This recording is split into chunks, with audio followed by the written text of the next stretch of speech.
brunch, we're gonna have a good dinner, and maybe hang out in the pool for a little while too. Stay tuned for more.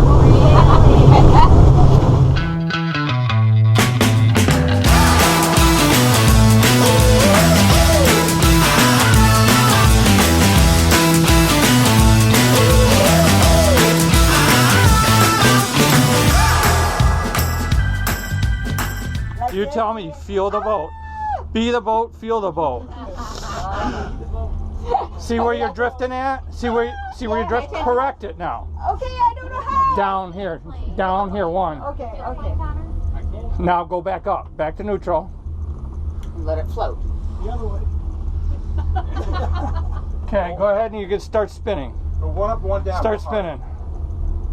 Oh, that was what you were trying to do. That one is 7 days old. Oh, is it? The one next to us? Oh, really? Who does it? Now just keep the one in reverse and put the other one in neutral a little bit. Just keep it in reverse so you can back up a little more. How long they had to wait for it? Yeah, it's gonna, yeah. Probably ordered pre-pandemic, I bet. Yeah, I bet you a couple years. Well, I told her, see, she did it! See, Kevin's giving you a thumbs up.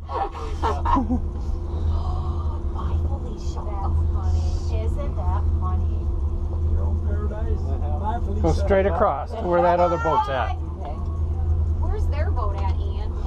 They're over there about 4 or 5 docks.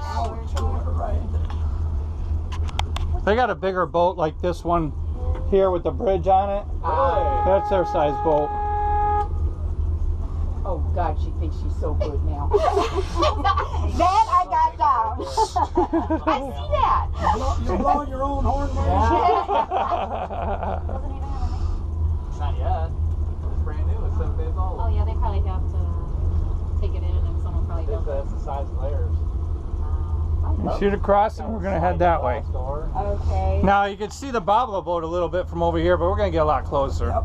Okay, So can you I started start? rebuilding that, eh? Yeah. Can I start turning It's like the now 4th with the time. wheel?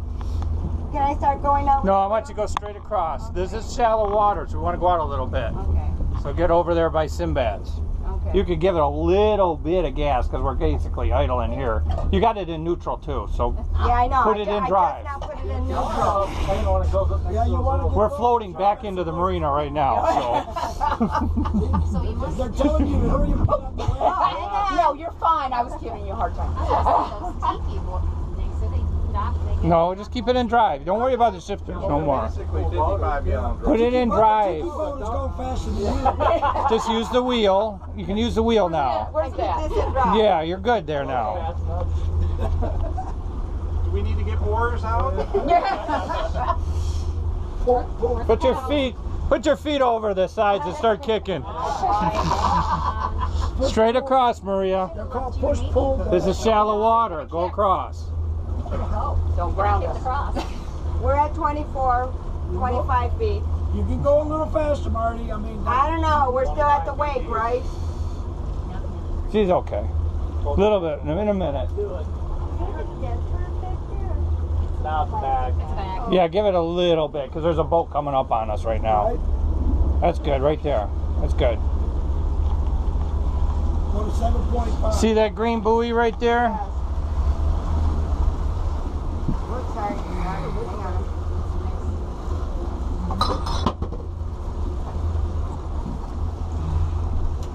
So the tiki must go over here. I don't know where they dumped at it. Pick them up. There's a lot of them out. I didn't realize. I thought there was just one. But No, they're all right.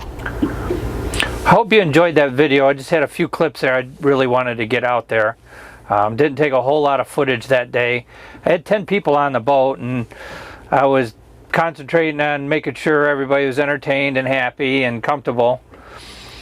Let Maria drive the boat that day. I know a lot of the girls that saw her driving the boat that one time on that video, Let Her Drive.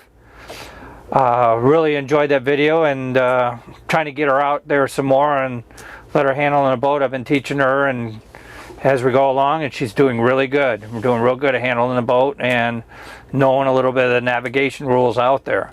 So she's doing real good. That day we had 10 people on the boat. that was the most, as you heard on the video, it's the most I've ever had on the boat since I've owned it. But anyway, she handled just fine. We went down all the way from Wyandotte to Belle Isle, and we stopped at Detroit Yacht Club, and then we had our brunch at Detroit Yacht Club. They have a Sunday brunch down there, and I didn't want to take too much video around the club. I'm not really a member there. I'm like kind of a member of another boat club, and I get to go in there as a guest. So I don't know, I'm just a little shy with the camera and out in public a little bit, I guess. I didn't want to push it, which maybe I should have or could have, I'm not sure. But anyway, we had a nice dinner there, and then Maria pulled the boat out at Detroit Yacht Club, and we rode around Belle Isle and headed on back to Wyandotte that day. Everybody had a real good time. We enjoyed ourselves. Anyway, I'd like to ask you, please subscribe to my channel. My channel's growing real nice. And for those who have subscribed, thank you very much. I really appreciate it. And hit the like button. Right down below there is a little like button. It looks like a little thumbs up hand. Make sure you click on that after you watch my videos. Make sure that YouTube knows that, you know, I'm putting out a good video for you that you enjoy, and it helps out with the algorithms of YouTube world and gets my videos out there a little bit. Also, I've been getting, if I can bring them up on my phone, been getting quite a few little comments, and some of them are pretty interesting, and I like a few. I'll read you a couple here. I got one from Spacely here just recently. He says, thanks for the video. I just purchased my first boat, and I am going to change the oil this weekend. So you probably watched the changing the oil video I shot from last year. And anyway, Spacely, I'd like to welcome you to the club, and I hope you enjoy your boat and get make lots of memories and have some good times on it. Thank you for watching. Let's see a couple other videos here.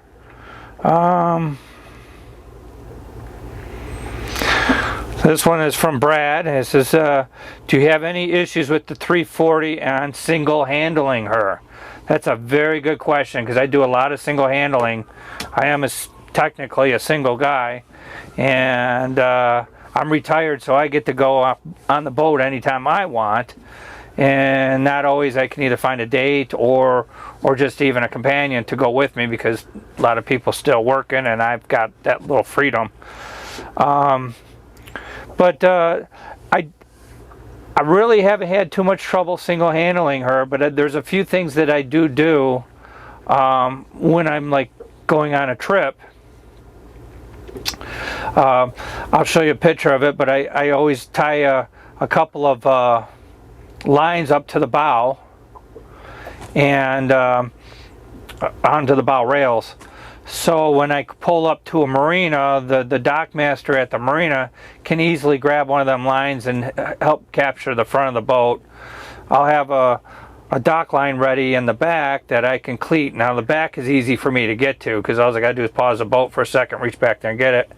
But if I'm single handling, I really think it's not safe for me, being by myself, to leave the wheel and run all the way up to the front of the boat, which is the bow, and set my lines. Sometimes I do, because I forget to set a line out there, but technically I'd rather not. And if I have the lines ready, it's better yet. Almost all the marinas I go to, they usually monitor a channel, or they have a phone. Most of them monitor a channel on the thing. You may call ahead and find out what channel they're monitoring before you go on your way. If it's a place I visit often, I write in my logbook what channel they log on. If I make reservations, even in my contacts with my phone, I put channel they monitor. So when I'm coming up to the port that I'm interested in staying, I call them on the radio, let them know I'm coming. They usually wait in dockside for me and they catch me. So I also travel a lot with firewaters. You've seen quite a few videos, and I let firewater go in first. And sometimes the firewater goes in first, gets the boat set up, and then I come in. Well, now I've got a dock master and I got Captain Frank helping me out bringing me in on the boat too. So I've always managed to do it single-handedly, and pretty good. And I've kept the boat from not getting cracked up or anything like that. So I'm doing pretty good. But good question. Thank you. Let's see, I'll read you one more. Let me find one more here for you. I got recently.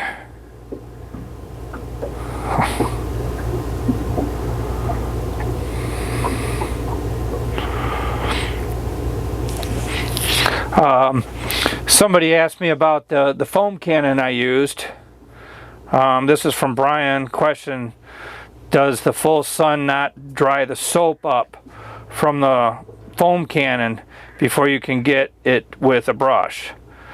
And also he asked, it's actually two questions, does the black streak remover remove the wax from the hull too? First question about the soap cannon, about the foam cannon that I use. It goes on pretty wet. It's just like a car wash, basically. You know, when you pull your car into the quarter car wash and you foam it up with the foam on the wand, I mean, it really wets the boat down. What I do before I do the foam cannon is I'll hose the boat. I'm actually pre-soaking it, but I also wash off any debris before I get to brushing it. So I'll rinse the boat off. I'll use the foam cannon, suds it up real good, and you know, I just do an area. I mean, I've been out there 85 degrees and washing the boat, but scrub the boat down and rinse off. I've never had it dry out. Now, I don't make the black streak remover. That's made by Starbright. I'm not being sponsored by them. I just love their products. But anyway, if you look on the black streak remover label, on the back of the label, if you pick it up in the store, it claims it does not harm your wax. So I imagine over time, if you keep applying it, it probably does. You can also, something I do is I carry a bottle of quick wax from McGuire's in the boat. So sometimes if I see a spot a little dull or want to shine up like around the radar arch, which I did last week on it, just get me a microfiber cloth and I spray a little bit on and I polish it up and shine it up that way throughout the season. I do the hard waxing in the spring before the boat goes in the water, and then I have to you know, I try to maintain a little bit of the shine throughout the year. So, but anyway, Brian, thanks, good question. And next week I'm working on a video for you, and it's going to be a little overnight stay in Canada. That's where I leave the dock here and I head over to Canada, which was actually 4 miles from where I'm at, but I had to cross the border and do the customs thing. And anyway, coming up next week, so you may want to catch that. I had a lot of fun. I went to Sun Parlor. I have a video on that. Thanks for watching and enjoy the rest of your season. Bye-bye now.